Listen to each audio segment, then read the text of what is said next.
Karibu JTraderFX. Leo nataka niweze kukufundisha jinsi ya kuweza kucustomize MetaTrader 5 ya kwenye PC iwe na muonekano kama trading view. Sasa ni rahisi sana ili uweze kuicustomize hii MetaTrader 5 ya kwenye kompyuta au ya kwenye PC. Hii MetaTrader 5 au MetaTrader 4 ya kwenye PC huwa inakuwa ina vipengele vingi. Huwa inakuwa ina vipengele vingi.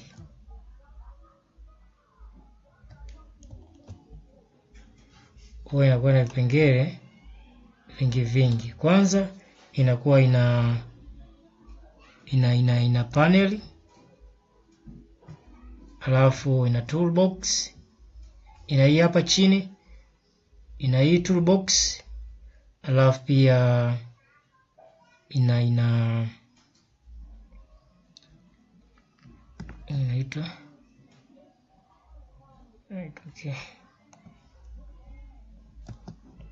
ina hii market watch, ina market watch hapo kama ulivyoona, lakini pia ina navigator. Kwa mara ya kwanza utakutana na hii MetaTrader 5 ya kwenye PC au kompyuta. Kwanza inakuwa ina market watch, alafu pili ina navigator, alafu tatu ina hii hapa toolbox. Sasa chart inakuwa ina muonekano mdogo kama huu hapa unavyoona. Na maana hii pair iliyopo hapa ni Swiss francs ya Japanese yen. Ukija kwenye hii market watch unaweza kubadilisha. Unaibeba hapa, unakuja naiweka hapa. Unavyoona hapa, hii ni USD JPY, nimeiweka kwenye chart hapa. Sasa nitaondoa hii market watch, nitaondoa navigator pamoja na toolbox. Ukikutana na muonekano kama huu kwa mara ya kwanza, unaondoa kwa kuweza kuminya Control M. Ukiminya Control M utaondoa market watch, na imeondoka hapo. Hii navigator ukiminya Control N utaondoa navigator, alafu na hii toolbox ukiweza kuminya Control T utaondoa hiyo toolbox. Kwa hiyo at the first unakutana na muonekano wa hii MetaTrader 5 yako, ina muonekano kama huu. Unataka kuweza kuicustomize iwe na muonekano kama trading view. Unafanyaje sasa? Ili uweze kubadilisha muonekano wa hii MetaTrader 5 au MetaTrader 4 ya kwenye kompyuta au PC, uta right click mouse yako, then ukisha right click utakuja hapa kwenye properties. Ukija hapa kwenye properties utaona hapa kuna common, umeona? Alafu pia utaona hapa kuna show, alafu hapa kuna color. Sasa kwenye color, tunaanza na color. Hii 4 kuna hii hapa background color. Background color tunaweka iwe white fulani hivi. Tunaiweka iwe white background color. Kwa utabonyeza okay, utaona hapa background imekuwa white.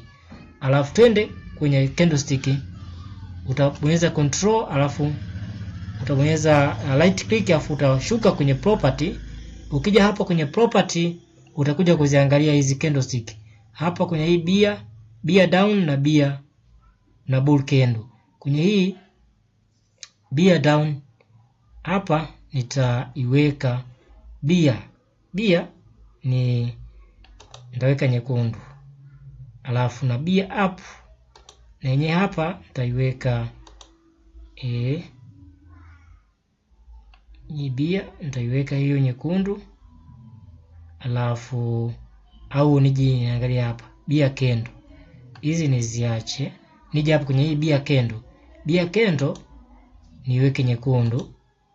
Alafu nije hii bull candle hapa.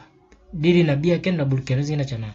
Kwenye hii bull candle niweke rangi maybe niweke hii ya kijani, hii green. Hii hapa. Alafu hapa penye hapa bar down. Hizi ni bar, kumesubia. Hizi chana nazo. Nimetoa hapa bar hapo. Okay. Kwa umeona hapa customize hii chart yangu imekuwa na muonekano kama trading view. Imekuwa na muonekano kama trading view kama unavyoona hapo. Customize imekuwa na muonekano kama trading view. Sasa trading view ina tabia kuweza kuibeba chart juu chini. Tuangalie namna gani ya kuweza customize na tukaibeba hii chart. Utaminya tena control, utakuja hapo kwenye property. Ukija hapo kwenye property, utakuja hapo mwanzoni hapa kwenye common, alafu ngoja tubonyeze hapo kwenye scale fixing. Alafu tubonyeze okay. Okay. Unaona hapa chart sasa inabebeka. Unaweza kupeleka juu, ukipeleka chini, ukipeleka juu, ukipeleka chini. Umeona Kwa mpaka hapa tumeweza kutengeneza, imekuwa na muonekano kama wa trading view. Unaona chart inafanyaje? Inapendeza hapa. Ukitaka kuweza kuchukua hizi tools kama hizi, maybe unataka kuweza kuchora hapa trend line. Umeona ni namna gani hapa ungeweza kuchora? Ungeweza kuchora hii trend line yako hii kama unavyoona hapo. Ungeweza kuchora hii trend line hii hapa kama unavyoona. Na yenyewe ukitaka kuweza kuifanyia properties unaiminya, alafu unakuja hapa color hapa. Hapa color hii ni red, labda unataka color iwe maybe black. Alafu na ukubwa thickness hapa unataka iwe kubwa kama hivi, zinabonyeza okay. Umeona hapa unaweza kuweka hiyo trend line yako kama unavyoona. Kwa hiyo ukiweza kuicustomize hivi itakupa urahisi wa wewe kuweza kufanya uchambuzi wa soko lako kama unatumia PC. Umeona? Kwa hivi ndivyo jinsi ya kuweza kucustomize MetaTrader 5 ya kwenye PC iwe kama trading view. Umeona chati iko bomba, inapendeza.